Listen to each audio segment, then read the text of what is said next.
Brilliant idea, right? But then comes the hard part. How do you actually make it happen without getting totally overwhelmed? Well, that's exactly what we're diving into today.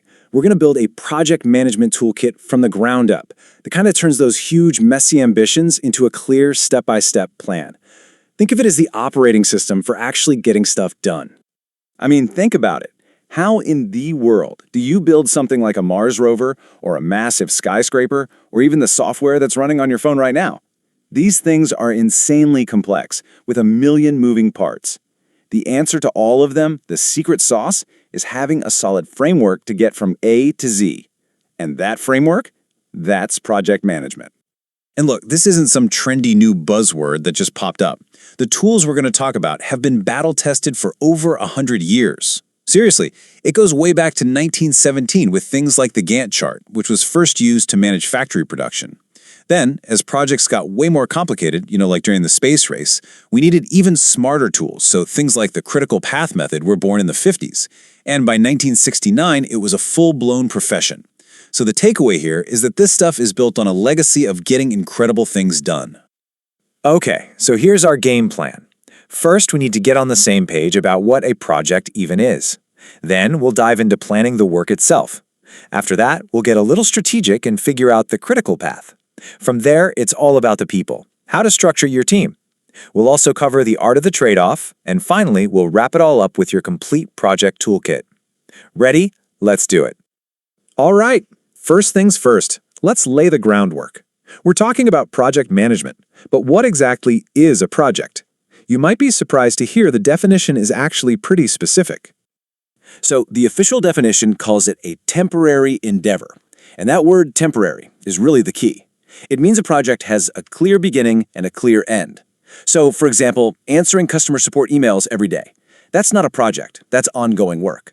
But designing and launching a brand new help center website, that is a project. It's a one-time push to create something totally new. Okay, now that we know what a project is, it's time to add our first major tool to the toolkit. This is the blueprint. And it's all about taking a huge, intimidating goal and breaking it down into something you can actually, do. And the way we do that is with something called a work breakdown structure, or WBS for short. The idea behind it is so simple, but it's also incredibly powerful. It's basically this: you can't manage what you can't see. So you take that giant goal, let's say build a new mobile app, and you start breaking it down. You decompose it, right? First into major features, then those features into smaller tasks. And you keep going until you have a list of concrete actions that a person can actually sit down and work on. This is literally how you turn a vague idea into a real manageable plan. And this is where it all starts to come to life. You take that whole list of tasks you just made with your WBS, and you plot it all out on what's called a Gantt chart. And bam, suddenly it's not just a boring to-do list anymore. You're actually seeing the project's timeline unfold right in front of you.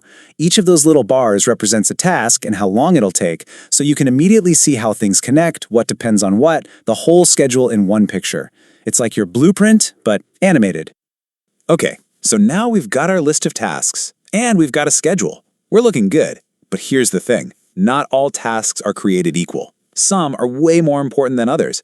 So the next tool we're adding to our kit is all about finding the project's strategic backbone. This tool is called the Critical Path Method, or CPM. What it does is find the longest chain of tasks that depend on each other. And here's why that's so important. This is the crucial insight. That longest path, that's what determines the absolute minimum time your project is going to take. Think about that. If even one task on that critical path gets delayed by a day, your entire project gets delayed by a day. It's a direct link. So as a manager, this is your North Star. It tells you exactly where you need to focus all your attention. These are the tasks you have to protect no matter what. Right. A plan is awesome, but a plan is totally useless without a team to actually execute it. But here's something a lot of people overlook. How you organize that team is one of the biggest decisions you're going to make. So let's check out the main ways to do it.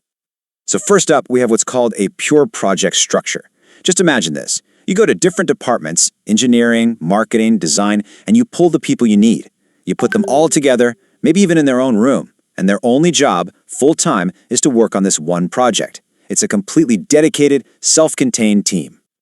Now, the huge upside here is pretty obvious: focus and speed. The project manager is the undisputed boss. Everyone's in one place, so communication is super easy, and that kind of shared mission can lead to really high motivation. But there's a big downside. It can be pretty inefficient.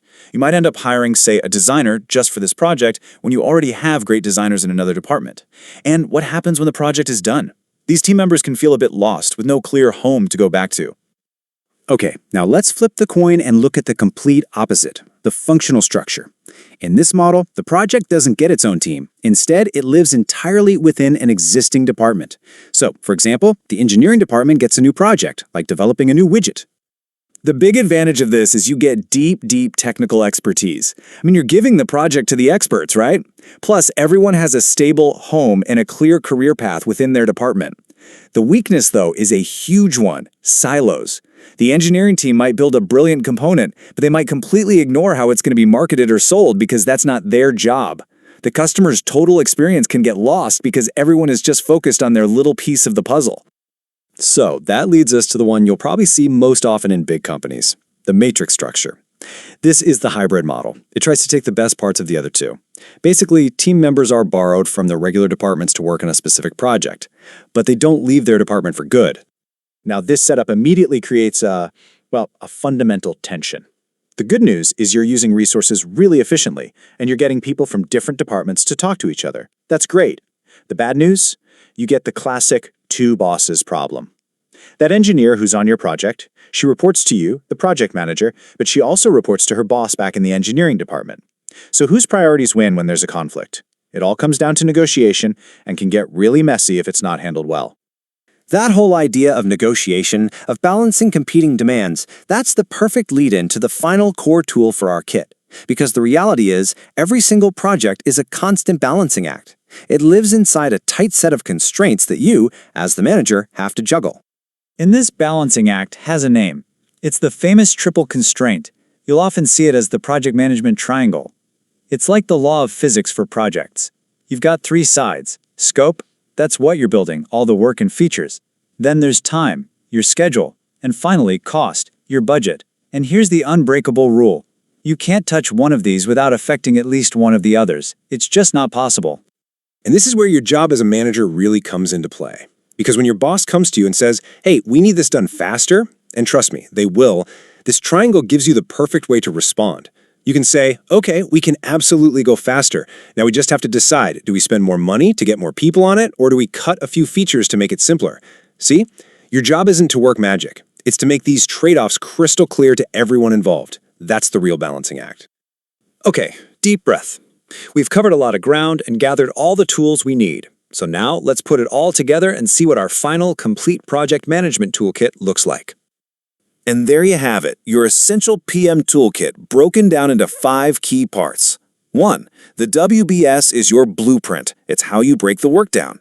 2. The Gantt chart is your timeline. It's how you see the schedule. 3. The critical path method is your strategy. It tells you where to focus. 4. Your org structure is your team, how you assemble your crew. And 5. The triple constraint gives you the rules of the game, the balancing act you have to master.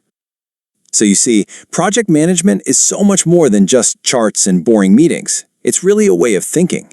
It's the engine that takes a spark of an idea and turns it into a real, tangible thing in the world.